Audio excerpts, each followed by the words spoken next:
सबसे पहले मैं नमन करूंगा बाम सेब के इस मंच को। जब मैं इस मंच को नमन करता हूं तो मैं नमन करता हूं उन महापुरुषों को जिन्होंने इस मंच का निर्माण किया, माननीय दीना भाना, यशकाई डी.के. खाबर्डे साहब और मान्यवर कांशीराम साहब। और जो निर्माण हुआ वो ऐसे ही नहीं हो जाता साथियों। एक विचारधारा काम करती है जिसने उनको प्रेरित किया इस मंच का निर्माण करने के लिए। और वो विचारधारा और कोई नहीं, वो विचारधारा थी फूले और अम्बेडकरी विचारधारा। इसको देने वाला जो महामानव था, जिसको अभी आप लोगों ने सुना, सिंबल ऑफ नॉलेज, जिसने इस देश के इतिहास का पुनर्लेखन किया, इस देश के बहुजन महापुरुषों के आंदोलन को जो दफन किए गए, जो इस देश के महापुरुष थे जिनको कब्र में दफन किया गया था, उनको कब्र से बाहर निकाला और बौद्धिज्म को पुनर्जीवित किया। उसी का परिणाम है कि हम सब अपने उस जो महापुरुषों का बलिदान है, उनके संदेश है, आज हमारे सामने है और उसी परंपरा को बाम सेब आज आगे बढ़ा रहा है। ये जो राष्ट्रव्यापी जन जागरण अभियान है, ये पूरे, जैसा मनोज जी ने बताया कि 18 राज्यों में चल रहा है, उसी का हिस्सा है। साथियों, अब मैं सीधे सब्जेक्ट पे आता हूँ। इसमें सामने लगा हुआ है, आप सबके सामने लगा हुआ है विषय। 3 शब्द महत्वपूर्ण है: निजीकरण, आउटसोर्सिंग, दुष्प्रभाव और जवाबी रणनीति। जो भी हमारे न्यूली ग्रेजुएट हैं, स्टूडेंट हैं, या जो हमारे युवा हैं, जब भी हम उनको कोई सब्जेक्ट देते हैं तो एक जो स्वभाव होता है आजकल का, जो कि हम मोबाइल में, नेट पे उसको ढूंढते हैं। आप ढूंढिए निजीकरण या आउटसोर्सिंग के बारे में। अभी आपने सुना, हमारे प्रस्तावना प्रस्तुत कर रहे हैं डॉक्टर प्रमोद राम को, उनकी चिंताओं को सुना, उनके सुझाव को सुना। लेकिन हमारा जो युवा जब इसको देखता है, कोई भी जो बाम सेब से जो जुड़ा हुआ ना हो, तो नॉर्मली क्या मिलता है उसको, अगर आप नेट पे सर्च करेंगे तो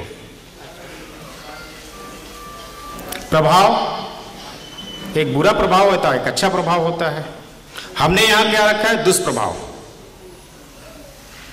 हमने प्रभाव नहीं रखा है, हमें अच्छा प्रभाव नहीं देखना है। क्यों? क्योंकि ये बाम सेब है। बाम सेब का जब गठन किया, ये बताया गया बाम सेब should act like the mind of the body। Body का जो माइंड होता है, वैसे ही सोसाइटी का जो माइंड होता है, वैसे बाम सेब को एक्ट करना है। And it should guide the society, not to be guided by the society. तो जो मनन चिंतन हुआ है, हो चुका है, उसके आधार पे हमने इस विषय को रखा है, इसके दुष्प्रभाव। और तीसरे नंबर पे जो आता है जवाबी रणनीति, हम बात करेंगे। तो जो भी हम सर्च करते हैं, जो भी हमारे सामने नेट में भरा हुआ है अच्छे प्रभावों के बारे में, खास करके आपको मॉडल दिखाए जाएंगे कंपनियों के, स्कूलों के, हॉस्पिटल के। ये दुर्दशा दिखाई जाएगी कि जो सरकारी प्रतिष्ठान हैं कितने मिसमैनेज्ड हैं, कितने अनुशासनहीन हैं। कोई भी डिसीजन मेकिंग होता है उसमें कितना डिले होता है।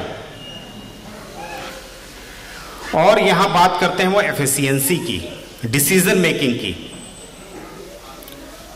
तो आपको यहां पे मैं एक 9 फरवरी 2022 का हमारे यशस्वी प्रधानमंत्री का एक स्टेटमेंट है, जो उन्होंने बोला था, government has no business to be in business. सरकार का काम बिजनेस करना नहीं है, ये उनका स्टेटमेंट था। और उसके बाद जो प्रचंड रूप से जो शुरू हुआ, जो बिजनेस शुरू हुआ, आप सबको मालूम है, जो भी पब्लिक सेक्टर की चीज़ें हैं उसको उठा के निजी हाथों में देने का जो बिजनेस शुरू किया गया और जो आउटसोर्सिंग का काम शुरू हुआ वो अनवरत जारी है। कहाँ जाके रुकेगा कह नहीं सकते। इसी में ये जो 9 फरवरी 2022 का मैं दे रहा हूँ, ये न्यूज़ एजेंसी ANI को इंटरव्यू देते समय इन्होंने बोला था और उन्होंने बड़े गर्व से बोला था, India is proud of the role of the private sector in national progress and in enhancing India's prestige globally. वैश्विक स्तर पे इन प्राइवेट जो सेक्टर्स हैं इन्होंने देश का मान बढ़ाया है।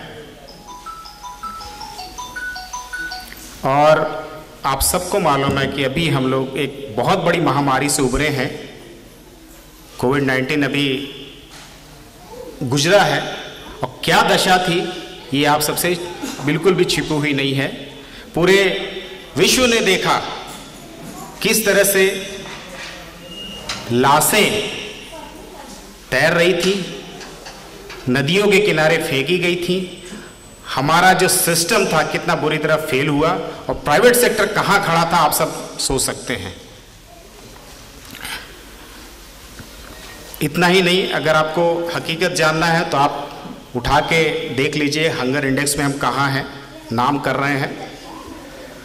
एम्प्लॉयमेंट की जो समस्या है, मोस्ट अनएम्प्लॉयड जो पॉपुलेशन है अपने देश में ही है। एजुकेशन में यूनिवर्सिटी की बात करिए, मैं बहुत डिटेल में नहीं जाऊँ, सबको आपको मालूम है, सारे विद्वान लोग बैठे हुए हैं हमारे यहाँ पे। और वुमेन सेफ्टी के मामले में हमारा देश कहाँ है ये आप सबको अच्छी तरह पता है। और रुपए कहाँ जा रहा है डॉलर के मुकाबले, और प्रधानमंत्री का स्टेटमेंट भी देख लीजिए 2014 का। तो ये हकीकत है। और इसी सिलसिले में एक और है जो मैं यहाँ पे आप सबके सामने बोलना चाहूँगा। द गार्जियन में एक स्टेटमेंट आया था, आर्टिकल आया था 21 जून का। हालांकि ये डोनाल्ड ट्रंप के बारे में था, बहुत ही अच्छा, आप देखिएगा उसमें आपको मिल जाएगा। लिखता है, how privatisation could spell the end of democracy. ये उस समय उनको डेमोक्रेसी पे एक बहुत बड़ा खतरा प्रतीत हो रहा है। ये गार्जियन का लेख है। लिखता है इसमें कि profit driven system doesn't mean we get more for our money. इसका मतलब नहीं कि हम अपने पैसे के बदले ज्यादा पाते हैं। It means someone gets to make more money off us. इसका मतलब ये होता है कि कोई न कोई है जो हमसे कुछ ज्यादा ही पैसे कमा रहा है। ये प्रॉफिट ड्राइवन सिस्टम होता है।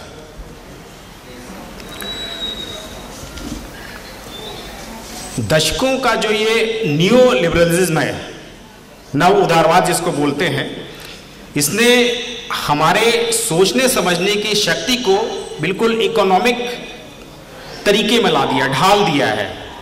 हम जीवन के हर पहलू को इकोनॉमिक टर्म्स में देखने लगे हैं।